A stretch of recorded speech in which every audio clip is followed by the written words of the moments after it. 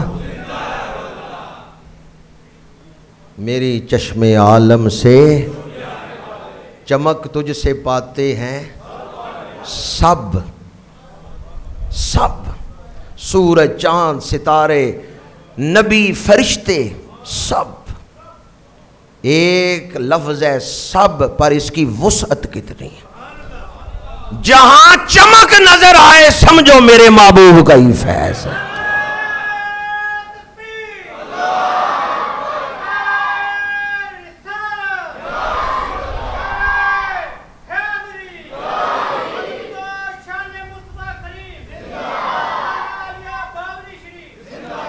چمک تجھ سے پاتے ہیں سب سب پانے والے، اور آگے کیا لکھے؟ یہ کیوں نہیں کہا میرا جسم بھی چمکا دے، کیونکہ جسم تو سورج بھی چمکا دیتا ہے، سورج نکلتا ہے تو جسم واضح ہو جاتا ہے یا نہیں، روشنی پھیلتی ہے تو نظر آتا ہے، پر دل کون چمکائے؟ لائٹ جل رہی ہے جسم نظر آ رہا ہے یا نہیں نظر آ رہا؟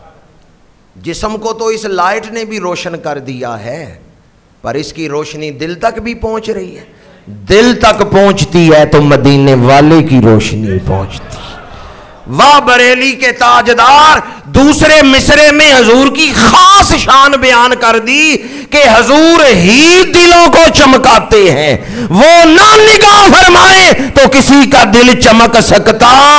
چمک تجھ سے پاتے ہیں سب پانے والے، میرا دل بھی چمکا دے۔ اور یہ نعت لکھ کے تو اعلیٰ حضرت نے عاشقوں پہ بڑا احسان کیا ہے، حضور کے غلاموں پہ بڑا احسان کیا ہے۔ کیفیات محبت تو اپنی اپنی ہیں، اور ہر کوئی اپنے انداز میں ہی اپنے ایمان کے مطابق ہی فیض لیتا ہے، پر ذرا تصور تو کریں، اعلیٰ حضرت کہتے ہیں قیامت کے دن جب گناہگار روئیں گے نا، گناہ بڑے بڑے کر کے آئے ہیں مسلمان، رو رہے ہیں، تو اللہ کے نبی آ کے فرمائیں گے تم کیوں روتے ہو، میں روتا ہوں تمہاری جگہ۔ اللہ اکبر۔ ماں بیٹے سے کہ تو نہ رو، میں روتی ہوں، تو کس قدر شفقت ہے۔ اعلیٰ حضرت کہتے ہیں پیش حق مجدہ شفاعت کا سناتے جائیں گے، آپ روتے جائیں گے ہم کو، آپ روتے جائیں گے ہم کو۔ گویا اس میں یہ معنی ہی تو بیان کر رہے ہیں کہ تم نہ رو تم ہنسو، آج میں رب کی بارگاہ میں رو کے تمہیں بخشواتا ہوں، میرے غلاموں کیوں رو رہے ہو۔ پیش حق مجدہ شفاعت کا سناتے جائیں گے، آپ روتے جائیں گے ہم کو۔ آہ دل نکل جانے کی جا ہے کن آنکھوں سے وہ، ہم سے پیاسوں کے لیے دریا بہاتے جائیں گے۔ اعلیٰ حضرت کہتے ہیں آہ دل نکل جا رہا ہے کن آنکھوں سے حضور آنسو بہا رہے ہیں، جنہوں نے رب کا دیدار کیے، ما زاغ البصر وما طغی، کن آنکھوں سے حضور آنسو بہا رہے ہیں ہم گناہگاروں کے لیے۔ اور وسعتیں دی ہیں خدا نے دامن محبوب میں، جرم کھلتے جائیں گے اور وہ چھپاتے جائیں گے، جرم کھلتے جائیں گے اور وہ۔ کبھی ایسا ہوتا ہے، مثال بہت نچلے درجے کی ہے پر محبت میں دے رہا ہوں، جب بیٹے کے جرم کھلتے ہیں نا تو ماں پردے ڈالتی ہے، نہیں یہ بھی ایسا ہے، یہ بھی ایسا ہے۔ اعلیٰ حضرت کہتے ہیں وسعتیں دی ہیں خدا نے دامن محبوب میں، جرم کھلتے جائیں گے اور وہ لو وہ آئے مسکراتے ہم اسیروں کی طرف۔ خرمن عیسیاں پہ اب بجلی گراتے جائیں گے۔ بریلی کے تاجدار اللہ آپ کی قبر پہ کروڑوں رحمتیں نازل کرے، یہ تصور باندھ کے آپ نے ہم گناہگاروں کی عید کروا دی ہے۔ ذرا گھر تنہائی میں بیٹھ کے یہ مصرع پڑھیے گا، پھر پتہ چلے گا اعلیٰ حضرت نے تصور کیا باندھا ہے۔ لو وہ آئے مسکراتے ہم اسیروں کی طرف، اسیر کہتے ہیں قیدی کو، ہم جہنم کی زنجیروں میں بندھے ہوئے ہیں، بس پھینکنے لگے ہیں، لو وہ آئے مسکراتے۔ تصور تو کریں، لو وہ آئے، حضور مسکراتے ہوئے آئیں، کیوں پریشان ہو، میں آ گیا ہوں۔ لو وہ آئے مسکراتے ہم اسیروں کی طرف، خرمن عیسیاں پہ اب بجلی گراتے جائیں گے۔ خرمن عیسیاں پہ اب حضور مسکراتے آئیں گے، دیکھیں گے تو زنجیریں ٹوٹنا شروع ہو جائیں گی، زنجیریں ٹوٹ جائیں گی۔ زنجیریں تو اس وقت بھی ہیں ہماری روحوں کے گرد گناہوں کی۔ تصور تو کریں، لو وہ آئے مسکراتے ہم اسیروں کی طرف۔ اعلیٰ حضرت نے یہ مصرع لکھ کے تصور کی بھی عید نہیں کرا دی، عید کرا دی کہ حضور مسکراتے ہوئے آ رہے ہیں، اور کن کی طرف؟ گناہگاروں کی طرف۔ لو وہ آئے مسکراتے ہم اسیروں کی طرف، خرمن عیسیاں پہ اب بجلی گراتے جائیں گے۔ پائے کوباں پل سے گزریں گے تیری آواز پر، رب سلم کی صدا پہ وجد لاتے جائیں گے۔ اور اسی نعت کے آخر میں اعلیٰ حضرت نے جو مضمون بیان کیا ہے، پہلے تو شفاعت کا ذکر، گناہگاروں کو چھپانے کا ذکر، گناہ میں کروں آنسو حضور بہائیں، گناہ میں کروں دامن حضور پھیلائیں رب کی بارگاہ میں۔ پہلے تو شفاعت کا مضمون، اور نعت کے آخر میں ایک وظیفہ بیان کیا ہے کہ یہ عمل کرو شفاعت ملے گی۔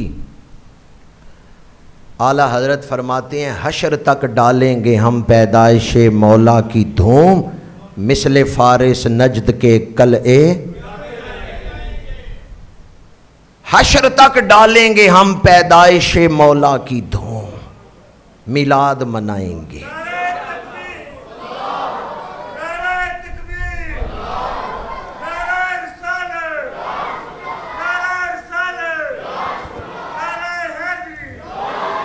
حشر تک ڈالیں گے ہم پیدائش مولا کی دھوم، مثل فارس نجد کے قلعے گراتے جائیں گے، اور خاک ہو جائیں عدو جل کے مگر ہم تو رضا، دم میں جب تک دم ہے ذکر ان کا سناتے جائیں گے۔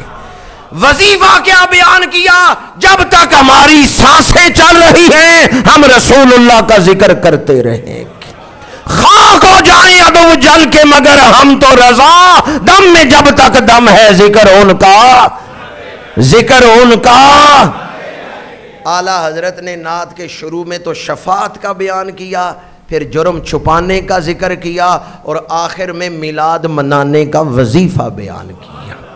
اس دفعہ 1500 سالہ میلاد آ رہا ہے، اور اگلا جمعہ پہلا جمعہ ہے ربیع الاول شریف۔ ابھی 2 دن بعد چاند دیکھا جائے گا، پرسوں چاند دیکھنے کے لیے کمیٹی بیٹھے گی۔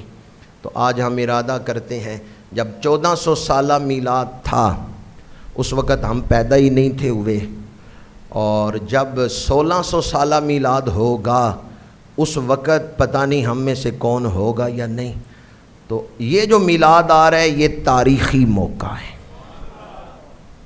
بعض دوست پوچھتے ہیں یہ 1500 سالہ میلاد کیسے ہے، جبکہ سن جو چل رہا ہے وہ 1447 ہجری کیلنڈر کے مطابق۔ سن کون سا ہے؟ 1400۔ یہ ہجرت کے بعد کے سال ہے، ہجرت کے بعد 1447۔ تو حضور نے اعلان نبوت کے بعد مکے میں 13 سال گزارے تھے۔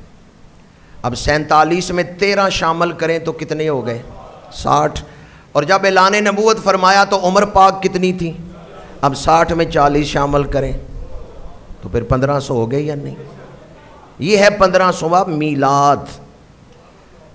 یہ جو ہم کہہ رہے ہیں نا 1500 سالہ میلاد، یہ اس ترتیب سے ہے۔ 1447 یہ تو ہجرت کے بعد والے سال ہم گر رہے ہیں۔ حضور کے میلاد کو 1500 سال ہوئے ہیں، یہ ہم 1500 سالہ میلاد منا رہے ہیں، یہ تاریخی موقع ہے، گناہ بخشوانے کا موقع، نگاہ رحمت حاصل کرنے کا موقع۔ تشریح نہیں کر رہا، آج بھی امت کی فائلیں پیش ہوتی ہیں حضور کی بارگاہ میں، فائلیں پیش ہوتی ہیں، یہ غلام رسول کی فائل ہے، یہ محمد حسین کی فائل ہے، رسول اللہ نگاہ فرماتے ہیں نمازیں کتنی پڑھی ہیں، درود کتنا پڑھا ہے۔ تو جب اس مہینے کی فائل پیش ہو تو یہ تو لکھا جائے گناہ گار ہے پر آپ سے محبت کرتا ہے، گناہ گار ہے پر یا رسول اللہ آپ سے محبت کرتا ہے۔ اس لیے ہم ارادہ کرتے ہیں صرف میلاد نہیں منائیں گے، میلاد کی دھوم مچائیں گے، حشر تک ڈالیں گے ہم پیدائش مولا کی۔ اس سال ہم پہلے سے بڑھ کے جھنڈیاں لگائیں گے، چراغاں کریں گے۔